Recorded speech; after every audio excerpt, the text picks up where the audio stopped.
Hi everyone, welcome back to my channel. और I hope जितने भी स्टूडेंट ने नेट का एग्ज़ाम दिया है, चाहे वो किसी भी सब्जेक्ट से हो, सभी का एग्ज़ाम इस बार का बहुत अच्छा गया है। मैं अभी बात करूंगी UGC net labour welfare code 55 के एग्ज़ाम की। उसका पेपर का लेवल कैसा था, क्या पैटर्न था, क्या चेंजेस हुए हैं, हम उनके बारे में कुछ बात करेंगे। तो सबसे पहले देखा गया है कि इस बार जो हर बार ही सेक्शन से क्वेश्चंस आते हैं, ऐसा नहीं कि कुछ नया हुआ है, बट इस बार सेक्शन से ज़्यादा क्वेश्चन पूछे गए हैं। आपको सीक्वेंस का भी आता था, पर इस बार कुछ ज़्यादा ही सीक्वेंस और उसको अरेंज करने का क्वेश्चन था और काफ़ी डिटेल से क्वेश्चन बना है। मैं ये कहूँगी कि इजी नहीं था, मॉडरेट लेवल था, मॉडरेट टू टफ था। कुछ क्वेश्चन थे जो बहुत इजी थे, एक क्लिक में आप उसे बता सकते थे कि हाँ वो सही है या गलत। तो वो हर बार आते हैं, बट इस बार क्या हुआ ना, जो पूछा गया वो काफ़ी इन डेप्थ पूछा गया है। जैसे मैं बात करूँ ट्रेड यूनियन से रिलेटेड जितने यूनियंस बने हैं, क्या है, इनके कुछ क्वेश्चंस में चेंजेस भी देखने को मिले हैं। तो उस अकॉर्डिंग आपको अब आने वाले पेपर के लिए तैयार होना होगा। अब हम बात करते हैं पेपर 1 की। और जितने लोग भी मुझसे अग्री नहीं करेंगे वो कमेंट बॉक्स में मुझे ज़रूर बताएंगे कि मैम हम आपसे एग्री नहीं करते हैं। देखिए, मुझे तो ये पेपर 1 का जो स्पेशली 2 क्वेश्चंस था, उससे तो मुझे मतलब बहुत ही मतलब ऐसा फील हुआ, मैं आपको क्या ही बोलूँ, कि इस तरीके के क्वेश्चन अगर आप यूजीसी नेट के एग्ज़ाम में पूछ रहे हैं तो ये क्वेश्चंस गलत नहीं है, पूछे जाते हैं, बहुत सारे एग्जाम्स में पूछे जाते हैं। बट एक स्टूडेंट्स जो रिसर्च के लिए प्रिपेयर कर रहा है, रिसर्च आगे रिसर्च करने वाला है, वो इतना प्रैक्टिस करता है, वो पढ़ाई करता है, वो बिल्कुल आइसोलेट हो जाता है, उससे मूवी का क्वेश्चन पूछ लेना। और हर शिफ्ट में ये क्वेश्चन पूछा गया है। और आप सभी जानते हैं कि 2-2 नंबर से जेआरएफ नहीं होता है, नेट नहीं होता है, पीएचडी, अब तो पीएचडी की भी कैटेगरी आ गई तो पीएचडी भी नहीं हो पाती है। तो इस तरीके का क्वेश्चन पूछ लेना। अब बहुत सारे लोग ये कहेंगे कि ठीक है 50 क्वेश्चन थे ना, तो 48 कर सकते थे, दो, ऐसा है, मतलब कहते हैं। और ये चीज़ सही भी है कि हाँ ठीक है भाई, कहते हैं। बट अगर आप इस तरीके के क्वेश्चंस देखो तो पहले तो ही आपका मोरल डाउन हो जाएगा और आप और सारे क्वेश्चंस को गलत कर लेंगे। तो मुझे तो ये कहीं से भी ये सही नहीं लगा। जिनको भी सही लगता है कि नहीं हाँ इस तरीके के क्वेश्चन पूछे जाने चाहिए, तो मुझे कमेंट करके ज़रूर बताएंगे कि हाँ मतलब आपको मैम ऐसा नहीं, आपको गलतफहमी हुई है, इस तरीके के क्वेश्चन भी पूछे जाते हैं और इससे हमें कोई फ़र्क नहीं पड़ता है। बट इस तरीके के क्वेश्चन नेट के एग्ज़ाम में तो बिल्कुल मेरे हिसाब से तो वो कहीं से भी सही नहीं है। या तो फिर एनटीए बता दे कि उसको क्या पूछना है, अपना एक पेपर 1 के लिए सिलेबस बता दे। देखिए, पेपर 2 में तो ये माइंड में होना ही चाहिए कि पेपर 2 आपसे डेप्थ में ही पूछा जाता है, और ये आज से नहीं है, जब से पेपर्स है अब कुछ ज़्यादा ही डिटेलिंग करी जा रही है, क्वेश्चन से क्वेश्चन, क्वेश्चन से क्वेश्चन। जैसे कि ट्रेड यूनियन का जो क्वेश्चन आया था, उसमें आपने देखा होगा कि कुछ कमिटी ऐसी थी, या लेबर कोड से भी क्वेश्चन आया था। अभी सिलेबस तो अपडेट नहीं हुआ ना, बट पूछ लिया गया है क्वेश्चन। तो इस तरीके के क्वेश्चन पर चलो ठीक है, फिर आप मूवी का क्वेश्चन पूछ रहे हैं जिससे बच्चे का मोरल डाउन हो रहा है। क्या पता वो दो क्वेश्चन सही हो गए होते, अब वो एक क्वेश्चन से वो पीएचडी, नेट या फिर जेआरएफ तक पहुंच जाता, उस कट ऑफ में आ जाता। तो ऐसा नहीं हो पाया, तो मुझे तो ये चीज़ सही नहीं लगी। तो चलिए, जो हो गया सो हो गया, अब उसका कुछ नहीं किया जा सकता है। जो बीत गई सो बीत गई। अब आने में समय में हम क्या कर सकते हैं, हम उसी पे ध्यान दे सकते हैं। तो आने वाले समय में हम अच्छे से तैयारी कर सकते हैं। और वो कैसे होगा, सबसे पहले वो कैसे होगा, वो ऐसे होगा कि सबसे पहले आपको सिलेबस का आइडिया होना चाहिए कि सिलेबस क्या है और रिसेंट पैटर्न क्या है। ठीक है, तो सबसे पहले मैं कहूँगी एनटी की साइट पे आप फटाफट से जाइए, और जिन जिन लोगों को सिलेबस डाउनलोड करने में दिक्कत हो रही है या नहीं पता है कैसे डाउनलोड करना है, प्रीवियस ईयर क्वेश्चन पेपर कैसे डाउनलोड करना है, इसके लिए भी मैं एक अलग से वीडियो बनाऊंगी। और साथ ही साथ अपने टेलीग्राम चैनल पे मैं उसका लिंक कर दूंगी, या सिलेबस ही अपलोड कर दूंगी, आप वहाँ से जाके अपना डाउनलोड कर सकते हैं। कुछ क्वेश्चन पेपर्स भी मैं वहाँ पे पोस्ट कर दूंगी, आप वहाँ से भी डाउनलोड कर सकते हो। और अब तो इतना इजी हो गया कि आप गूगल पे टाइप करेंगे और क्वेश्चन पेपर तुरंत ही आ जाएगा आपके सामने। ठीक है, फ्री ऑफ कॉस्ट मिल जाएगा। तो मैं ये बोलूँगी सबसे पहले आप सिलेबस को डाउनलोड करिए। जितने बच्चे अभी पेपर दे चुके हैं उनकी काफ़ी अच्छी तैयारी है, कुछ रीज़न से अगर उनका नहीं हो पाएगा तो आप बिल्कुल भी परेशान मत होइए। अभी दिसंबर वाला ऑप्शन है। और ये मैं बताती हूँ कि जून का जो पेपर होता है ना, मैं मतलब ये मेरा खुद का एक्सपीरियंस की हुई चीज़ है, क्योंकि मैंने भी ये पेपर दिया है, 3 बार दिया है, उसके बाद क्वालिफाई किया है। तो जो जून का पेपर होता है ना, वो कुछ ऐसा मतलब ये तो मेरा एक्सपीरियंस है कि जून का मैंने नोटिस किया कुछ ऐसा ट्रिकी या कुछ ऐसी चीज़ें होती है, बट दिसंबर का जो पेपर होता है वो जून के कंपैरिजन में थोड़ा इजी होता है। अब ऐसा नहीं कि इजी ही आ जाएगा, या इजी क्या, सब कुछ कंसेप्ट और टॉपिक से आता है भाई, अगर आपका कंसेप्ट क्लियर है। बट ये बात मैं बिल्कुल पेपर 1 के लिए नहीं बोल रही हूँ अभी, ये मैं सिर्फ अभी पेपर 2 के बारे में बात कर रही हूँ। तो आपको देखना पड़ेगा, सबसे पहले सिलेबस डाउनलोड करिए और अपनी नॉलेज को इवैल्यूएट करिए। हम टीचिंग एप्टीट्यूड में भी तो यही पढ़ते हैं, जब टीचिंग का पोर्शन आता है आप पढ़ते हो, उसमें क्या होता है कि इवैल्यूएशन करना पड़ेगा। अपना इवैल्यूएशन करेंगे ना कि हम कहाँ पर हैं। ठीक है, कोई अच्छा स्कोर कर रहा है, किसी को अच्छी नॉलेज है तो किसी को नहीं है, तो हमें मतलब हमें देखना पड़ेगा कि हमारी नॉलेज कैसी है। ठीक है, तो दूसरों को मत देखिए, अब सिलेबस डाउनलोड करिए, उसके बाद पहले सिलेबस को देखिए और देखिए आपको क्या आता है, और क्या आता है ये कैसे पता चलेगा। ये पता चलेगा जब आप क्वेश्चंस भी डाउनलोड करेंगे। और मैं आपसे कहूँगी कि 2022 के पहले के क्वेश्चन अभी डाउनलोड करना ये वेस्ट होगा। आप जितने भी क्वेश्चन डाउनलोड करना चाहते हैं क्वेश्चन पेपर, आपको गूगल पे भी मिल जाएंगे, मैं भी आपको डाउनलोड करके अपनी टेलीग्राम चैनल पे पिन कर दूंगी, आप वहाँ से भी डाउनलोड कर सकते हैं। लेकिन मैं ये कहूँगी कि 2022 के बाद वाले जो क्वेश्चन पेपर हैं उनको आप डाउनलोड करिए, चाहे वो पेपर 2 के लिए हो चाहे वो पेपर 1 के लिए हो, क्योंकि पैटर्न में बहुत ज़्यादा चेंज देखने को मिला है। अगर मैं पेपर 1 की बात करूं तो पेपर 1 में भी ट्रिकी होता जा रहा है। ठीक है, जैसे रिसर्च एप्टीट्यूड में पहले इतना न्यूमेरिकल नहीं पूछ रहा था, कुछ शिफ्ट में पूछा जाता था, लेकिन अब क्या है ना कि अब सभी शिफ्ट में क्वेश्चंस आते हैं। जैसे अभी लेबर वेलफेयर का जो पेपर था उसमें भी रिसर्च एप्टीट्यूड से क्वेश्चन आया था जिसमें न्यूमेरिकल था, आपको सीक्वेंस लगाना था उसमें, और आई थिंक इंक्रीजिंग या डिक्रीजिंग ऑर्डर में उसको सेट करना था।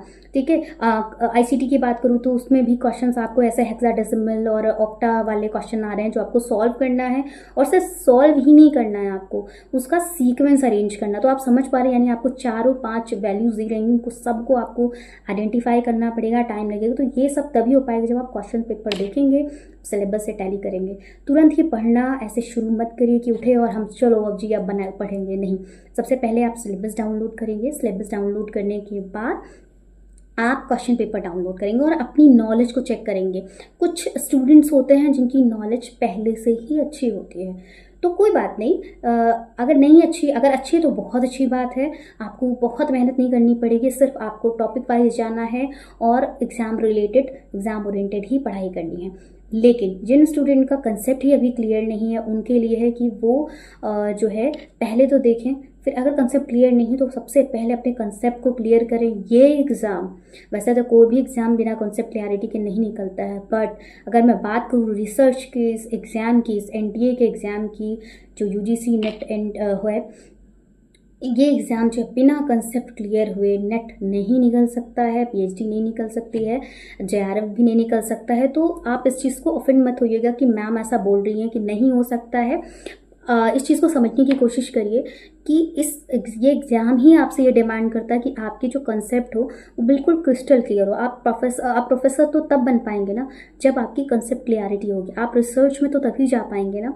तो एग्ज़ाम यही चेक करता है। ठीक है, तो सबसे पहले, और ये चीज़ आपको पेपर 1 के लिए भी करना है, पेपर 2 के लिए करना है। पेपर 2 की बात करूँ तो उसमें तो भाई आपका ही सब्जेक्ट सारा कुछ आपने पढ़ा होता है, अगर नहीं पढ़ा है तो आपको स्टार्ट से फिर पढ़ना पड़ता है, लेकिन फिर भी थोड़ा बहुत आइडिया होता है। लाइक मैं बात करूँ लेबर वेलफेयर की, तो आपने अपनी एमबीए में भी एचआर पढ़ा होता है, वो भी पढ़ी हुई होती है, डिटेल में नहीं पढ़े होते, जैसा सारे एमबीए के स्टूडेंट, जैसे मैंने भी पास किया था कि वो मगअप कर लेते हैं कंसेप्ट को, फिर एग्ज़ाम में वो लिख देते हैं। तो ये लिखने वाला तो एग्ज़ाम है ही नहीं ना, ये एग्ज़ाम है आपका सिर्फ कॉन्सेप्ट को चेक करने वाला एग्ज़ाम। ठीक है, आपने क्या पढ़ा है उसको प्रैक्टिकल आपको अप्लाई करने वाला ही ये एग्ज़ाम है, आपके प्रैक्टिकल नॉलेज को ये चेक करता है। ठीक है, और ये 360 डिग्री वाला एग्ज़ाम है, ये 90 डिग्री 180 डिग्री वाला एग्ज़ाम तो है ही नहीं।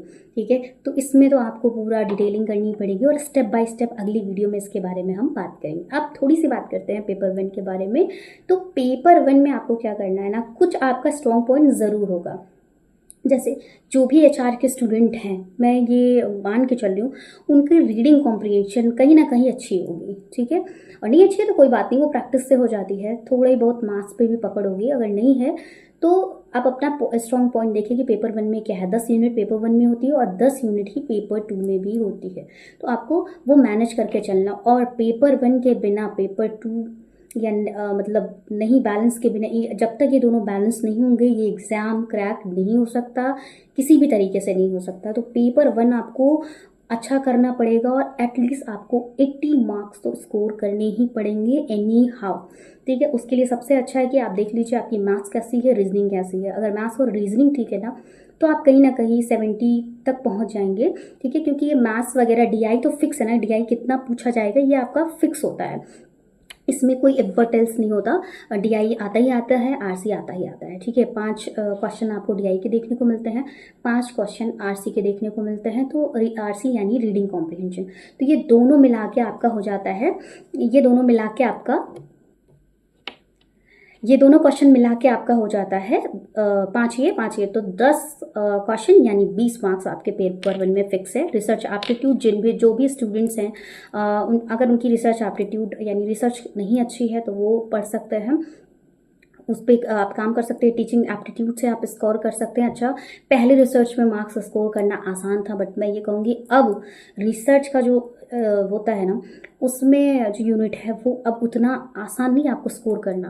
ठीक है, तो उसमें आईसीटी में आप स्कोर कर सकते हैं। ठीक है, यानी कंप्यूटर में आप स्कोर कर सकते हैं, आप रीजनिंग में स्कोर कर सकते हैं, आप मैथ्स में स्कोर कर सकते हैं, आप आरसी में स्कोर कर सकते हैं। ठीक है, लेकिन हायर एजुकेशन की बात करूँ, इंडियन लॉजिक की बात करूँ मैं, और पीपल डेवलपमेंट और पीपल इन्वायरमेंट डेवलपमेंट के बारे में बात करूँ, तो इसमें स्कोर करना थोड़ा मुश्किल है।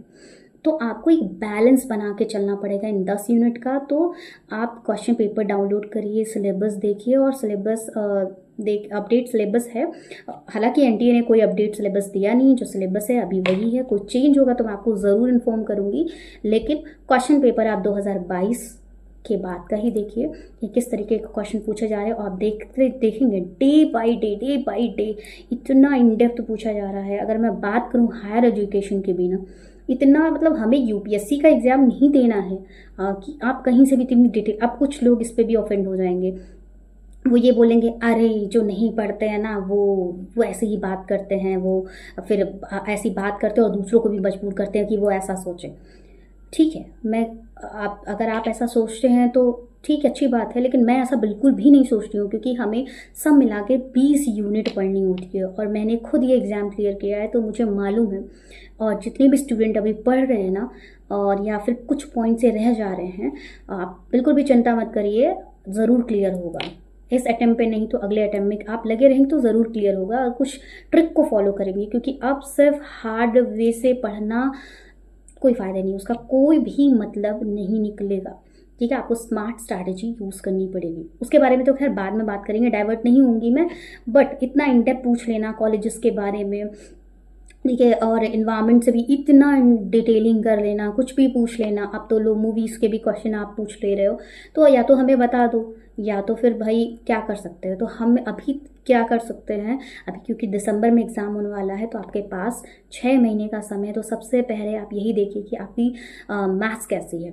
अगर मैथ्स अच्छी नहीं है ना, तो सबसे पहले आप अपनी मैथ्स को अच्छी करिए, और थोड़ा टाइम लगेगा। मैथ ऐसे जो कह देते हैं ना 1 महीने में हो जाएगा, 2 महीने में हो जाएगा, मैं नहीं कहूँगी ऐसा, बिल्कुल भी नहीं।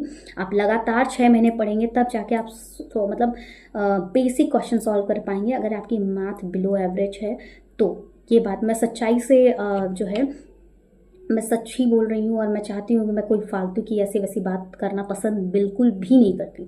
तो मैथ्स आपको अच्छी करनी पड़ेगी, एनी हाउ आपको एनी कॉस्ट पे करनी पड़ेगी। रीजनिंग अच्छी हो जाएगी, रीजनिंग बहुत ही आसान पूछती है, बहुत आसान पूछा जाता है रीजनिंग, बहुत ही बच्चों वाला क्वेश्चन आता है, आप बिल्कुल ही आसानी से कर लेंगे।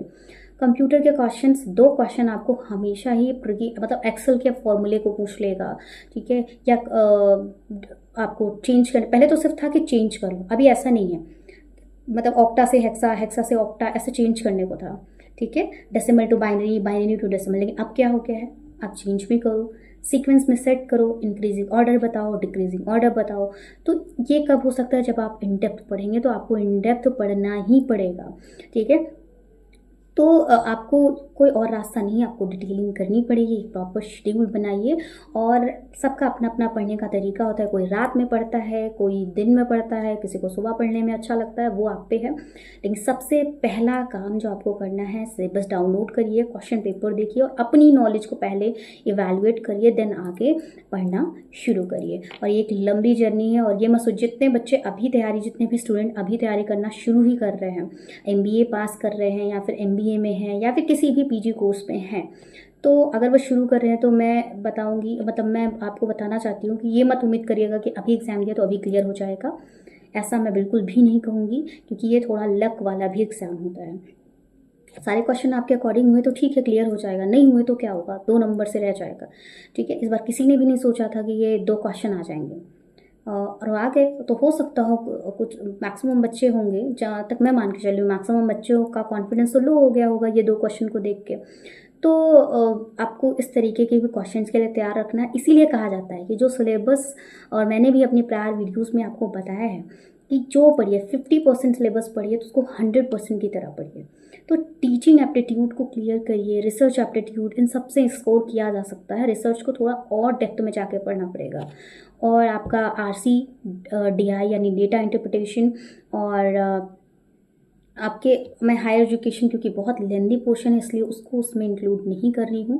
बाकी मैंने यूनिट्स बता दी आपको। पेपर 1 स्ट्रॉन्ग किए बिना, पेपर 1 में 80+ स्कोर लाए बिना JRF नहीं क्रैक होगा, किसी भी सूरत में नहीं क्रैक होने वाला। तो आपको 80 नंबर तो लाने, क्योंकि पेपर 2 आप नहीं प्रेडिक्ट कर सकते हो। पेपर 2 आपसे कहीं से भी पूछा जा सकता है। जैसे जितने स्टूडेंट लेबर वेलफेयर के, बहुत सारे बच्चों के मैंने मैसेजेस देखे और देखा भी है, बहुत सारे बच्चों से बात की है, अपने साथ में भी बात की है जिन्होंने पेपर दिया है, तो उन्होंने बताया, कुछ ने बोला नहीं बहुत इजी है, कुछ ने बोला नहीं मॉडरेट है, कुछ ने बोला टफ है। तो देखिए, इजी उनके लिए रहा होगा, और ये सही भी है, इजी उनके लिए रहा होगा जिन्होंने बहुत ही इन डेप्थ में पढ़ाई की है और वो इसी पढ़ाने वाली ही फील्ड में होंगे, उनके लिए वो चीज़ थोड़ी ईजी होगी। लाइक मैं भी इसी फील्ड में हूँ, तो मेरे लिए खैर इतना ईजी नहीं था, मुझे मॉडरेट पेपर लगा, मुझे बहुत ईजी नहीं लगा, क्योंकि सबको लेके चलना है ना। सिर्फ मैं पढ़ाने वाली फील्ड में हूँ, मैं पढ़ाती हूँ, लगातार डेली पढ़ाती हूँ, तो मेरे लिए हो सकता है वो चीज़ ईजी हो, पर जो प्रिपेयर कर रहे हैं, एक एस्पिरेंट है, उसके लिए ये कह देना कि नहीं बहुत ईजी है, इससे उसका ही मोरल डाउन हो जाएगा और वो सोचने में मजबूर हो जाएगा कि मैं मतलब हूँ नहीं कुछ। क्योंकि जो कभी पेपर, और ये पेपर है, कभी आसान कभी टफ आ जाता है, कभी मॉडरेट आ जाएगा, कभी इजी तो रहेगा, पर इतना घुमा के वही चीज़ पूछता है, बस यही ना कि यहाँ से कंसेप्ट आपके क्लियर नहीं होते, वहीं से आप नहीं समझ पाते हैं। तो आप जो है इस पे काम करिए। अभी आज के लिए इतना ही, काफ़ी लंबी वीडियो हो गई है, तो सब एक बार फिर से सारे पॉइंट्स पे बात कर लेते हैं। आपको क्या करना है, पहली बात तो आपको सिलेबस डाउनलोड करना है। एनटीए की साइट पे मिल जाएगा, गूगल पे भी मिल जाएगा, नहीं मिलेगा तो मैं आपको पिन कर दूंगी। दूसरी चीज़ जो आपको इंपॉर्टेंट करनी है, प्रीवियस ईयर क्वेश्चन पेपर, कोई मॉक नहीं डाउनलोड करना आपको, प्रीवियस ईयर पेपर ही डाउनलोड करिए। देखिए आपकी नॉलेज कितनी है, पेपर 1 में भी, पेपर 2 में क्या क्या स्ट्रॉन्ग पोर्शन है उनको स्ट्रॉन्ग बनाइए, और जो तीसरी बात करनी है, जो वीक पोर्शन है उन पे अभी से लग जाइए। मैक्सिमम बच्चों का मास वीक होता है, जिस वजह से उनका JRF नेट PhD नहीं हो पाता। अभी आप हैरान हो जाएंगे, शायद आप ट्रस्ट ना करें मुझ पे, पर ये बात सच में सच है कि जिनका मास वीक होता है ना, उनको बहुत ज़्यादा दिक्कत होती है। अभी इसके लिए मुझे बहुत लोग क्रिटिसाइज़ भी करेंगे, आज नहीं तो कभी ना कभी ये वीडियो किसी के सामने आई साल, अभी नहीं तो मैं, क्योंकि अभी मैंने स्टार्ट ही किया है, ठीक है, तो मुझे नहीं लगता कि 5-6 लोगों के अलावा कोई भी मेरी वीडियोस को देखता है। लेकिन हो सकता है एक समय आए और कोई मेरी वीडियो देखे तो कहे अरे यार कुछ भी बोलती है, ठीक है। लेकिन सच में मैं अपनी एक्सपीरियंस से बता रही हूँ, जिन भी स्टूडेंट का मैथ्स वीक होता है ना, तो उनको बहुत ज़्यादा दिक्कत होती है। तो सबसे पहले आप अपने मैथ्स को अच्छा करिए, अपनी रीजनिंग को अच्छा करिए, और रीडिंग कॉम्प्रीहेंशन अच्छे करिए, और अपनी वोकैब को, रीडिंग कॉम्प्रीहेंशन तब सही होता है जब आपकी वोकैब सही होती है और आपका जो स्पीड होता है ना पढ़ने का वो सही होता है। तो आपको सच कहूँ तो 10 नंबर फ्री के मिल जाते हैं, और अगर DI सही तो वो भी आपको फ्री के नहीं होते, तो मेहनत करनी पड़ती है सब में, लेकिन मिल जाते हैं फ्री के। तो पेपर 1 आपको स्ट्रॉन्ग करना पड़ेगा, पेपर 2 भी बिल्कुल ऐसे ही जैसे मैंने बताया, पेपर 1 के लिए, पेपर 2 के लिए भी। उसके बाद स्टडी को शुरू करिए, और जितनी भी स्टूडेंट्स को ये परेशानी है कि वो लेबर वेलफेयर के लिए कौन सी बुक्स को प्रेफर करें, वो बुक पर प्रेफर करना चाहते हैं, तो उनके लिए मैं अगली वीडियो में यही बताऊंगी कि आप किन किन बुक से पढ़ सकते हैं, जिनसे आपके बेसिक कॉन्सेप्ट क्लियर हो जाएंगे, तब आप आगे अपनी तैयारी को और अच्छे से कंटिन्यू कर पाएंगे। तो चलिए आज के लिए इतना ही, काफ़ी सारी बातें हो गई। हंसते रहिए, पढ़ते रहिए, मुस्कुराते रहिए, और कोई भी दिक्कत हो तो मुझे मेरे स्टडी से रिलेटेड तो टेलीग्राम चैनल पे या मेरे मेल पे आप मुझे मेल कर सकते हैं।